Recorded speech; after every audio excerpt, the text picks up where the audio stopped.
Christine. Hi, Christine. Happy Wednesday. I love how you're always the first one. You are. It's like we should give you a prize for being punctual like, and always there. Sort of like top badge owner. That's or right. That's right. If I have to make it, we'll make you a top badge. A way. We will find. So I hope your Wednesday is going well. We're just chilling. We're trudging on through. Mm-hmm. I have not been super well, getting better. No, she hasn't. It's been this mystery. Yeah. Oh, thank you, Christine. Yeah. So I'm feeling a little still under the weather, different under the weather. Last week I had a cold. This week I feel like I have a stomach bug a little bit. I don't know what's happening. It's like a new illness for you every time. I feel that way. I think I'm just tired. I don't know. Hi, Tab. How are you? Coming from a cruise, 9 times out of 10, you're always. I know. I always get sick. Whenever she goes anywhere, that's just it. It's not just fact anymore. It's like self-prophecy. And am I not a hand washer? Like I wash constantly, especially in public. But the last cruise I went on, I bought myself one of those like Bed Bath and Body Works travel size hand sanitizers. Yeah. And I carried like 3 or 4 of them with me everywhere I went on the ship, even on the ports. Like, yeah, I really should have, but anyway, I'm trudging through, and of course, we're here together. If you're just joining us, I am Shayla Black, New York Times and USA Today best-selling romance author of over 100 titles, and this is... And I am Mallory Black, baby author of soon-to-be 5 books, and we are mother-daughter romance authors. So welcome in and join us. We are going to have a conversation about some things that to do with books and publishing. Mm-hmm. And it's sort of timely because I got a PM from another reader earlier this morning saying, I have a friend who wants to publish a book, nonfiction, completely different sort of, but like, where do I start? What do I do? How do I do the things? What kind of things do I do? Like, is it better to, crowdfund? Is it better to just put it up on platforms? Like, so many questions, and I get it. Mm-hmm. It is super confusing. So, Mallory, what I do? Well, you have some questions. I do. That are kind of centered around that, and we'll see how many we have time for. But we're gonna let you guys vote on which questions come first. So I'm gonna give y'all 3 questions. Hang on. Did I hear that one of the publishers isn't doing romance mass market? I didn't, but that doesn't surprise me. The number of places where you can sell a mass market paperback anyway have really, really dwindled. Barnes and Noble will sell them, but shelving, especially in bookstores like that, is increasingingly geared more toward a trade paperback size, which is either 8.5 by 5.5 or I'm sorry. Yeah. 8.5 by 5.5 or 9 by 6. Just depending on the publisher and the printer and all of that kind of stuff. And mass market paperbacks are, of course, much smaller. So the same number of words and pages in a mass market take a lot more paper to produce. And originally the thought behind mass market books in general was really about it being purse sized. But so many people don't even carry a purse anymore. And there are so many, ebooks now and some other things. So I'm not surprised to hear that's the case. I don't know how much market there really is for mass market sized paperbacks anymore. And I know from talking to, and you probably know this as well, younger generations don't even understand mass market. To be fair, when it comes to having something that's in your hands or having something on your screen, at least from a Gen Z perspective, there's a divided line. Like, it's divided. I've heard a lot of Gen Zers say they prefer holding something. Others are like, I want to have a Kindle But this is the difference between a smaller paperback and a bigger paperback. Yes. I actually, one of my friends has this library app. Like, it's a legit library app. Yeah. Where you can check out a book and have an X amount of days to finish it and then return it. Yeah. Online. That's crazy. I'm probably just I'm just now finding out about it. Yeah, well, I was gonna say I've heard of that, but I get it. I got it. So we stay with us. We're gonna talk about some publishing things, particularly as it relates to romance. If you're just joining us, I'm Shayla Black, New York Times and USA Today best-selling author of over 100 romances, and this one is. And I am Mallory Black, baby author of soon to be 5 books, and we are mother-daughter romance authors. And so we have a lot to talk about. I'm glad you're with us, Dawn. I'm so sorry to hear that you've been sick for the last 3 weeks. Oh, that's not good. I'm not doing so hot either, but you clearly had more things going on if you were in the hospital. I am glad to hear that you're out, and I hope that you're okay. All right. So questions. Yeah, Mallory's got some questions, and you guys, we're going to give you a few seconds to vote. So be ready for 1, 2, or 3. Yeah. You have 3? I have 3. Okay. So when I finish calling them, just say 1, 2, or 3. Okay, I think we're good. And we will answer yes. questions. Number 1, what actually happens after a book is finished? How does it go from a Word doc to a book on shelves? Okay, that's number 1. That's question 1. Question number 2. Hold on. What's the difference between self-publishing romance and going through a traditional publisher? Okay, that's number 2. All right. And now number 3. I lost it. 1 second. Always prepared. Yeah, here we go. What happens on release day from the author's perspective? Do authors just hit publish, or is there a whole process? We're here to tell you. We're here to tell you all the things. You got to choose 1, 2, or 3, and go. And if you don't have a preference, you can say no preference. Yeah. And if you have a question all on your own, just let us know. Okay, so we have all 3, and then we have Dawn says 1. Okay. How Anybody many else? do we have? We got a 3, so we have a 1 and a 3 now. Okay, 1 and 3. Okay. Who's going to be the tiebreaker? I need one more person to break the tie, y'all. Somebody tell us. If anybody has a hidden immunity idol, that would be the that would be the time. Poor Floyd. Tabitha can hear Floyd, and you knew that was Floyd. Yeah, you knew it was Floyd. That was hysterical. He's trying his regular Shakespearean. He is. It's that time of day. Okay. We got a 1. Christine says 1. Okay. I think we also have 3 from Tabitha. Let Floyd pick. Let Floyd pick. Well, we got 2 1s and a 3, so we'll do them in that order now. Okay. All right. Surprise. You get both of them. Yes. And you may even get all 3 depending on time. Okay. Number 1. Yes. What actually happens after a book is finished? How does it go from a Word doc to a book on the shelves? Let me tell y'all. Yeah. It's a process. And it takes a village. So I'm going to divide this up a little bit and tell you. First of all, some people write in Word. We don't. I do. It goes from Scrivener into a Word document because that is kind of the universal platform. And I've known for other collaborators, they've also used Google Docs sometimes. Yeah, a lot of people who are co-authoring. I don't personally like it, but a lot of people do because everybody who's involved in the collaboration can see everything in real time, and you both can be working on it at the same time, which is a little bit crazy, but true story.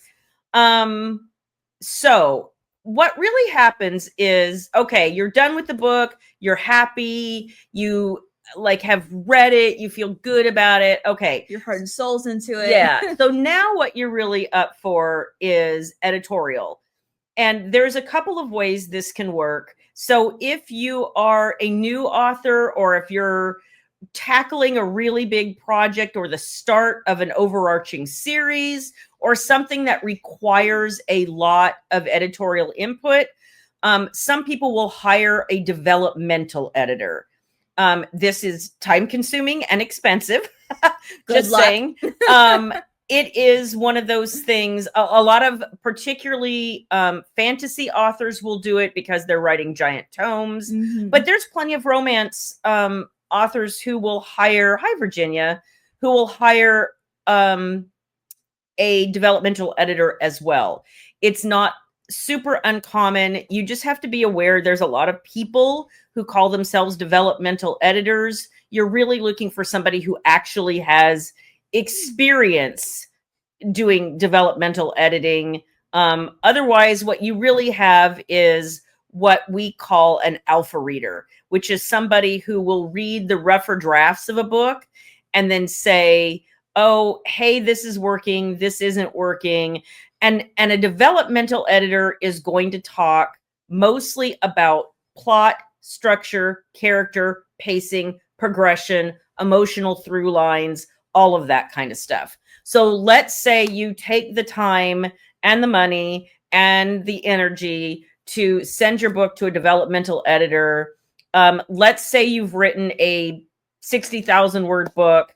That developmental editor probably, if they're worth their salt, has probably cost you around $2,000, and may take as much as 8 weeks. If you have written a shorter book, or if you're feeling good about your plot, if your alpha and beta readers have told you you're amazing, whatever it might be, if you skip developmental editorial or you have already gone through developmental editorial, hey, Shayla, good to see you. Then the next step is copy editing, which is most of the time when people talk about hiring an editor, as an indie author, 9 times out of 10, they're talking about a copy editor. You want to talk about that? Because you've been through that process. Yes, I have. We all have. Yeah, I've been very fortunate to find someone who is extremely helpful. She's very meticulous. And she knows Chicago Manual of Style. Like it's the back of her hand. Yeah, like it's tattooed on her forehead. I have learned so much grammatically from this woman. She's really good at what she does.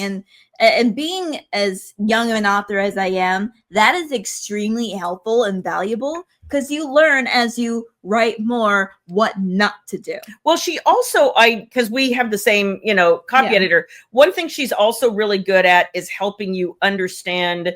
Like, I know she's talked to you about parallel sentences before. Or, what was the ambiguous its? That was a big one for a while. Its, yeah. For my second book, How to Fake a Fiance, there was a lot of ambiguous its before it saw the light of day. And then she was like, no, you have to say what this it is referring to. Unless, of course, it's in dialogue. Yeah, well, but you have to make sure it's clear if it's not. So anyway, your copy editor can take anywhere from a few days to a few weeks, just depending on how big the book is, depending on how many words it is, how busy they are, how many projects they're doing. It also depends on how much you pay. And I should also say at the onset that this is strictly the indie model of editorial and publishing. If you're going through a traditional publisher, they're providing you a developmental edit. They're providing you a copy editor. And then they're also providing you what we're going to talk about in the next step, which is a proofreader. So once you've been through a copy edit, whether that's as an indie author or as a trad author, either way, you're going to get a manuscript back with all the grammatical things that they think are wrong. A lot of copy editors, good ones, will also do they'll write you a timeline. They'll do a continuity check. Sometimes I've even had ones who will send to me a style sheet. And I already have one. So sorry, guys.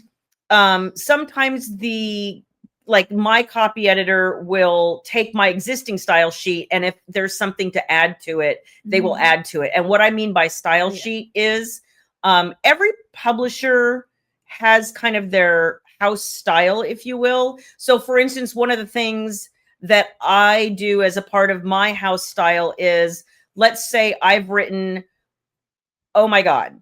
So my, oh my God is my, and unless I'm directly referencing something religious, I use God capital or lower G, because to me, this is just a phrase. It's something that people say. I'm not actually referring to the actual or any sort of deity. So I tend to just go with something like that. But I do know people who do quite the opposite. It's no comma, my capital G God.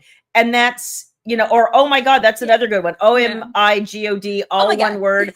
I've actually used that too. In dialogue, that makes absolute sense. Yeah. Well, and for specific characters who think or speak a certain way, I had, you'll appreciate this, Shiloh. I am also a girl from LA originally. So oh my God. And I have had, heroines from Cali, and they were very, oh my God, because, that's what I knew when I grew up there. So, then your proofreader will.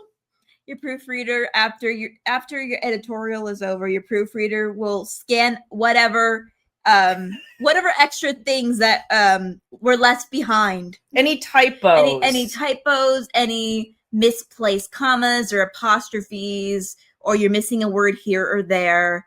It's like their sole job is to go through the entire manuscript with a fine-tooth comb. Absolutely. Cross your T's, dot your I's. Absolutely. And fair warning, we're all human. There's always going to be human error. Always. So sometimes like things get lost in translation, or better yet, you miss something. Yeah, and in all honesty, sometimes what happens also is when you get the manuscript back from the proofreader, if you still had a lot of things in the manuscript, or you have some things clustered together, I think Word does a terrible job sometimes. It does. And it's very easy to miss things. And it constantly contradicts itself.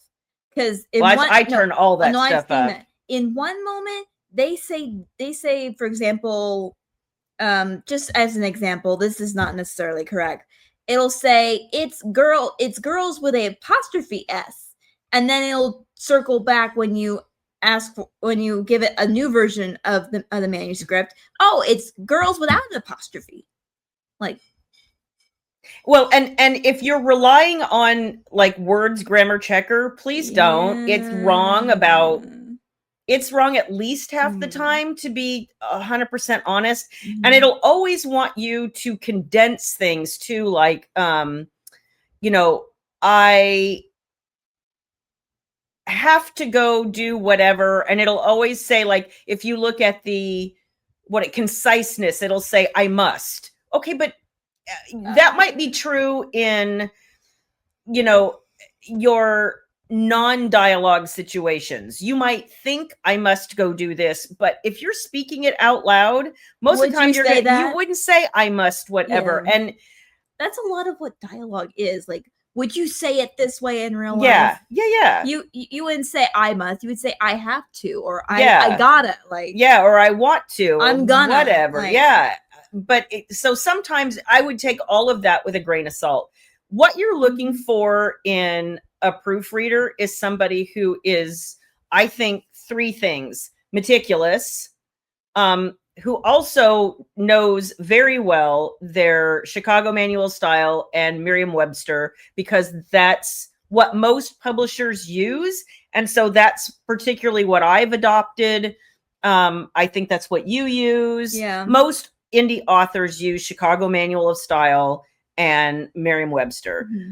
And I have a question. Then the third thing you're looking for is almost somebody, I hate to use this word, but it really does work in the situation. You're looking for somebody almost pedantic, somebody who can really, break something down, logic it out, and then say to you, like, I think you missed something. Now, some of this is going to be, hey, Eva, some of this is going to be a judgment call. So, like, there's nothing I hate worse when I'm reading. A super pedantic person would say to you, well, when you tell me that she went from the kitchen table, sitting at the kitchen table, to walking out the door, but you didn't tell me she got up and she pushed the chair back. She stood pushed the chair back, walked out, opened the door, shut the door behind her. You need the prepositional phrases. Well, not just that. I mean, you don't need to say every single thing. No. Like, if I tell you somebody got it from the table and walked out the door, you can fill in the fact that she had to push the chair back, stand up, walk across the room, open the door, walk out, close the door. Like if you had to read that every single that would time, be aggravating. oh my gosh, No, boring. there is a very much simpler way of doing it. Yeah. And sometimes it takes one, like she stood up, she walked out of the dining room, she opened and she walked out. Yeah, you don't Like, need all of the other things. Everybody sometimes else just take one. can infer, you know, the in-between actions. I Mhm. once had a copy editor who was like, you know, got something, I think there was like a crime scene or something, and she actually got her hands bloody, or I don't even remember how it went. It's been a while ago. And I said something about, you know, having gotten in her car and gone home. And this person was like, but did she wash her hands? And I was like, she's in the middle of a forest. Why like, would she wash her? Where would she wash her hands? I mean, sometimes you just gotta rough it, Yeah. right? Like, so I had to go back in and say that she had like, you know, some sort of towel or paper towels or something. I don't remember. And that she wiped her hands off and that she made a mental note to wash them later. Like, what else do you do? Like, I get it. Some people question these things, but in like, and also in romantasy standards, would you want the character to stop fighting just to wash your hands? Like in a battle? well, that wasn't a battle. It was No, like, but I mean, in any case, like, would you want any character to stop what they're doing and do something completely irrelevant? Hold up, bad guy! I didn't wash my hands. I have to go wash my hands because someone said I needed to go wash my hands. Then I'll kill you. It's fine. It'll be fine. Yeah. So yeah, I mean, you want somebody who's really meticulous, but you also want somebody who's, you know, reasonable. And I know a lot of authors, especially when you're new, and you should probably talk about whether you went through this, feeling like you have to take every single comment. I don't feel that way, but I've been doing this for almost 30 years, so I don't feel that way. By my last book, How to Play the Player, by the time I got to the editorials of that one, or actually started the editorials of that one, especially with beta reading too, yeah, I've gotten to a point where, okay, I hear what this person's saying, but that's not necessary. Like, it's like you have to like not pick your battles per se, but pick what's necessary. Well, it has to go with your vision of the book. And if it doesn't, then why are we here? And then at that point, you're at like two questions for yourself. Do you take it? Do you take the advice, or does it not really need to be there? Like, then at that point, like, I guess, do you take the advice because you're missing something, or do you not take it because you're not missing something? Now, sometimes I will say, you know, a developmental editor, sometimes even a copy editor, if they're really invested, will talk to you about more developmental editor kind of things. And that might be like, you know, a character arc, or, you know, especially if you're writing a suspense, they'll be like, okay, now that I'm at the end of the book, I think you're missing a step or whatever. Sometimes they'll do that. It's still always your call as to whether you want to incorporate that, whether that matches your vision. You know, at the end of the day, the book has to be a reflection of you, but you also have to respect the fact that sometimes you're looking at a situation one way and your editor might be looking at it in a completely different way, have a different perspective. One thing you have to be very careful of as a writer is to not go like this. Yeah. To not, because I always think it's sometimes default to have blinders on, because you put your heart and soul to this thing, you know it like the back of your hand. Yeah. And it's not until another pair of eyes comes along and you're like, oh my God, I didn't even realize think of it that way. Yeah. Like, it's very, very common. And if you're a new author out there and you just scrolled by here, it is okay. It is. But it is also important that you have those eyes. Well, you also need to know, especially if you're early in your career, and we've talked about this a lot. I still do it at over 100 books. There is a place that you get to in the book where you're like, I can't see the forest for the trees. Yeah. There's no other way for me to put that. The most seasoned author still does that. it is okay if you're young and you are a new author and you do this. Yeah. You are not the only one. No. A lot Everybody of authors does it. Talk about this. Every single genre does this. You get so far into the book, you think you know what you said and you know what you're trying to say. But the question is that how it's being perceived? And that's one reason why authors have, you know, hesitation. have the alpha readers, the beta readers, like all the readers, like. And as you grow more seasons, the more opinions, the strangely, the more you feel better about it. You know, it's hard to believe that. Well, and I used to have a critique group early before I even published, and one of the things that we would always say, because there were 4 of us in this critique group. So what we would say is, if one person says it, you need to think about it. If 2 people say it, then it's probably true, but you know, you still have some room. And if the entire group if everyone says it, listen, it's a hot mess and you need to fix it. Christine is asking, you said you proofread your mom's books. Does she proofread yours? She proofread my first book. I did. Because bless my heart, the first one is always the hardest. It is. And she was not kidding. And man, was I glad to be over done with it, because it was driving me crazy. I loved Had a One Night Stand with all my heart, but at the end of the day, I didn't know what I was doing. Well, there was so much mentally, there always is, that goes into your first book. Like, there's the emotions. Oh, so much stress. But generally speaking, Christine, I'm going to say no, I don't. No. For one huge reason. She's way better. She picks up typos that nobody else ever spots. That's just not what I'm good at. I've done a lot of proofreading for other authors. Yeah. All of them say I find things that no one else does. Yeah. And I'm just not good at that. I've got several authors who can test it. Yeah.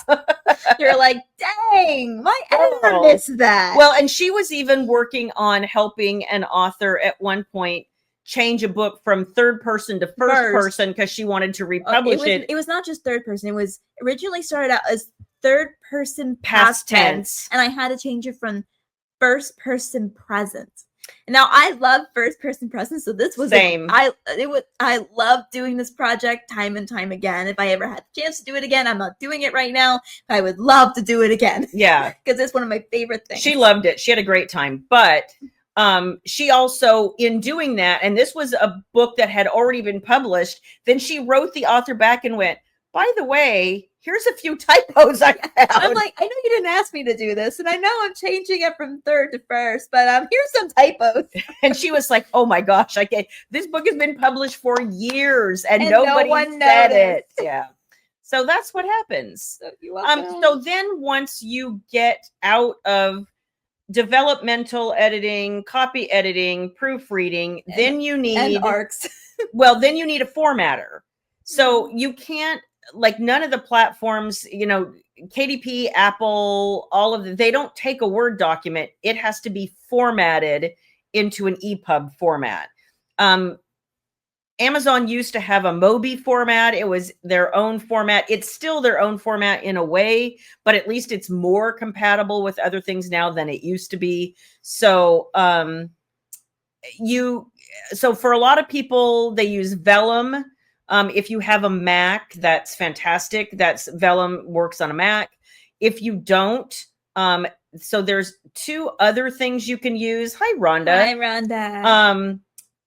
One of them is called Atticus, and then there's another one called I think it's Caliber or Calibri or something like that, which is more of a hand coding situation. So unless you're good at coding, I would try to refrain. Yeah, Vellum is by far the easiest if you don't have a Mac or you don't want to do it. There are professional formatters out there. They're not that expensive. Most of the time, an editorial project, unless you're doing something really special, like, you know, forced edges or lots of color or graphics, or most of the time, if you're just simply formatting a book for, say, Amazon, it's about a 2-hour project. So it's not super expensive. No. It just has to be done. Once you get that done, then you start uploading the book at wherever it is you want to sell it. Vellum will also do a print version because that's a different version than your ebook. Yeah. But either way, like that's pretty much the process of getting from done from document to Word document to published. Yeah.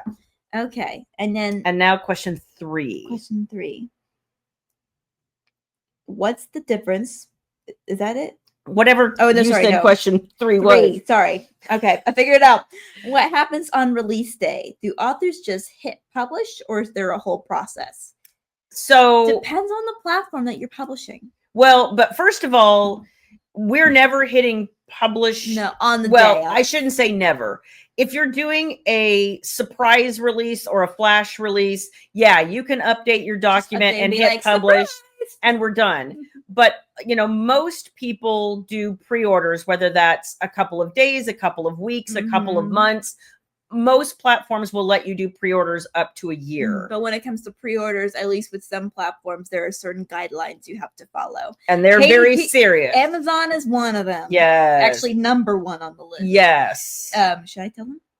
Well, yeah. So the thing is, Amazon they make you upload, I believe it's at least 3 or so 3 business days every business day before. So most people drop their releases on a Tuesday. That means you really have to have your book uploaded by the previous Thursday.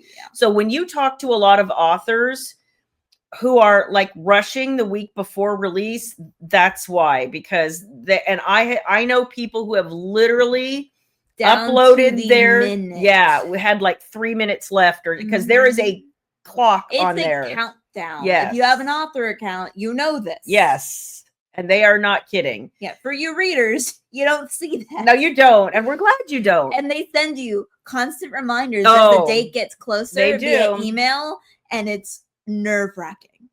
Even if you finish the book well in advance, you're still freaked out. Well, and even if you've uploaded it, it's their auto messages. So like the auto messages, so they keep coming, and you're like, I already did this. Yeah. So my last release, Possess Me at Midnight, we had it up weeks early. And they kept sending her emails.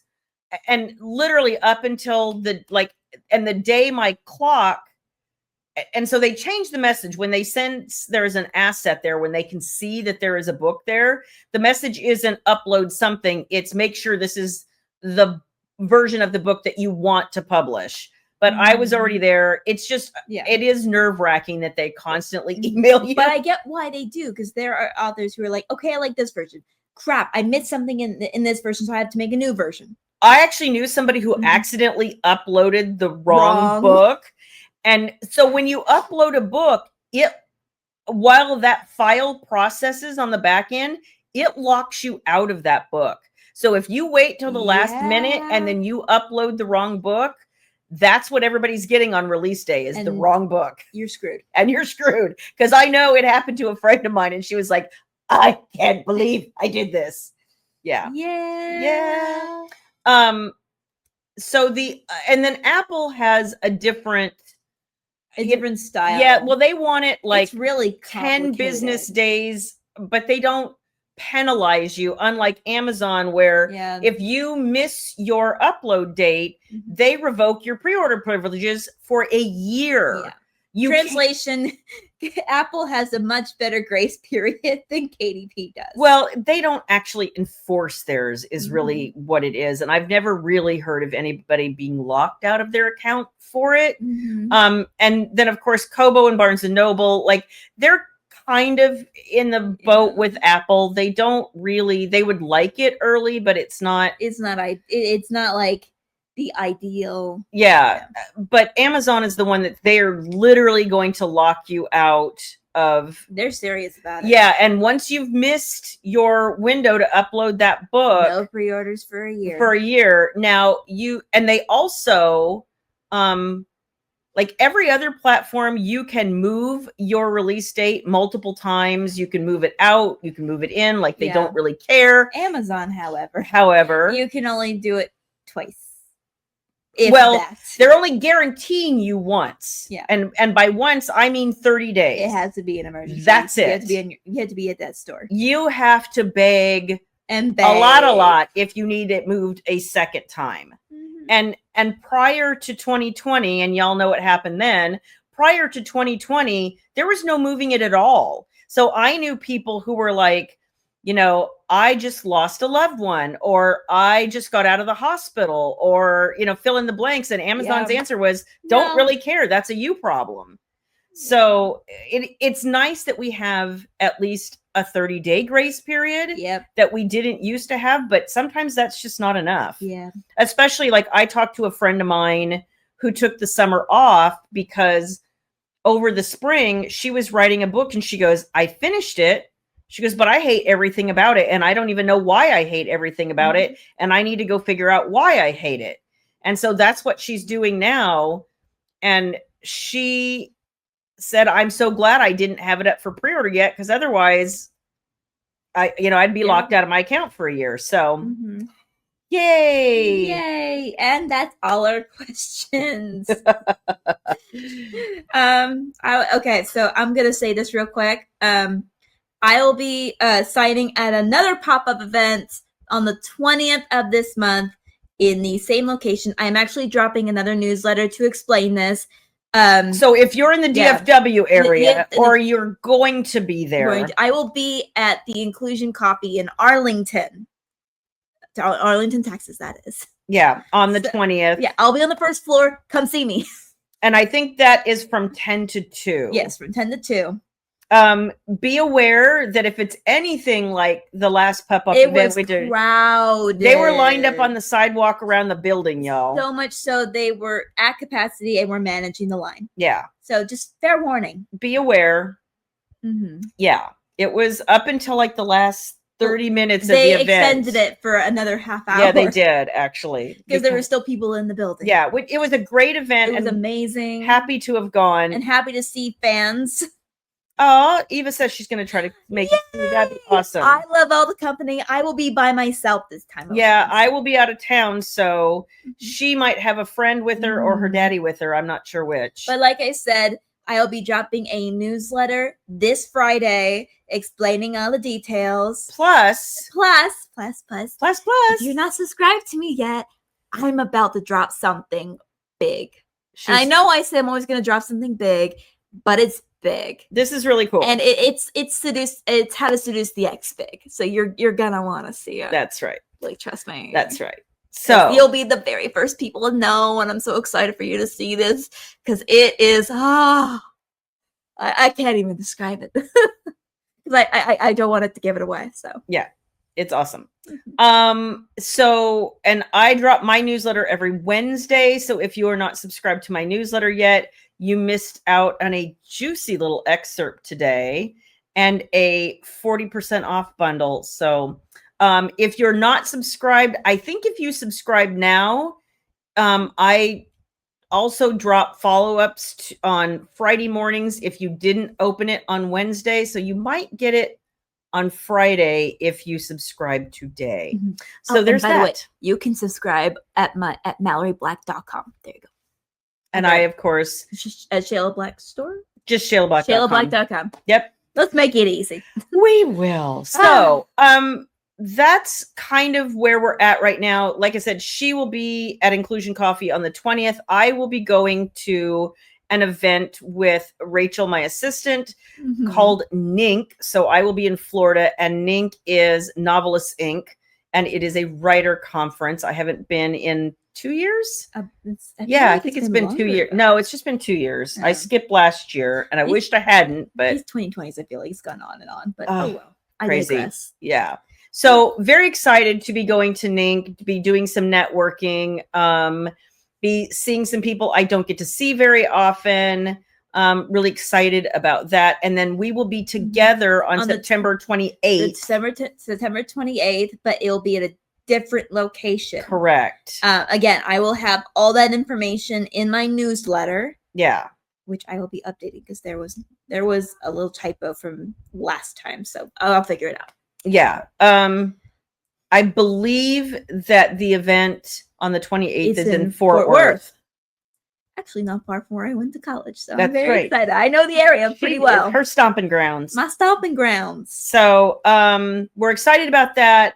And we are here every Wednesday Mhm. evening at 8 Eastern, 5 Pacific. If you have questions or thoughts, DM one of us. We're happy to read your questions And answer them. and answer in the next week's live. So somehow I went from you to a woman in court pleading guilty. Oh no. I don't know, girl. Wow, Elgo, you're real special That's tonight. right. For sure. TikTok at its finest. Again, thank y'all so much for joining us. I've been Mallory Black, and this has been Shayla Black, and we are mother-daughter romance authors, and we love to spend time with you and answer questions. So if you have any, DM us, and otherwise we will see you next Wednesday. Yep, and you'll see this one at the top of the hour on YouTube, live with my father, William Black. And we just celebrated another wedding anniversary, so we will talk all about Happy 100 years. Yeah, that's he keeps going. I think it's been 150 years so far, and I'm like, at least, but we'll talk about that too. And there will be a very special taste test tonight. Ooh. So get ready, y'all. Get ready for that. Okay. So otherwise, we will see you next Wednesday. Thanks you guys so much for joining us. We appreciate you. Thank you for everyone who joined and sent us little gifts. If you haven't given us a little thank you for the ice cream. Thank you for the donuts. Yes. If you haven't just I would like real donuts. Right. But if you haven't had a chance yet to just drop this a stream a like, we would appreciate that. And otherwise, we will see follow you. one or both of us. I'm Mallory Black, author. She is Shayla Black, author. Correct. And we'll see you guys next week. Thank you so much for joining us. Thank y'all so much. Bye. Bye.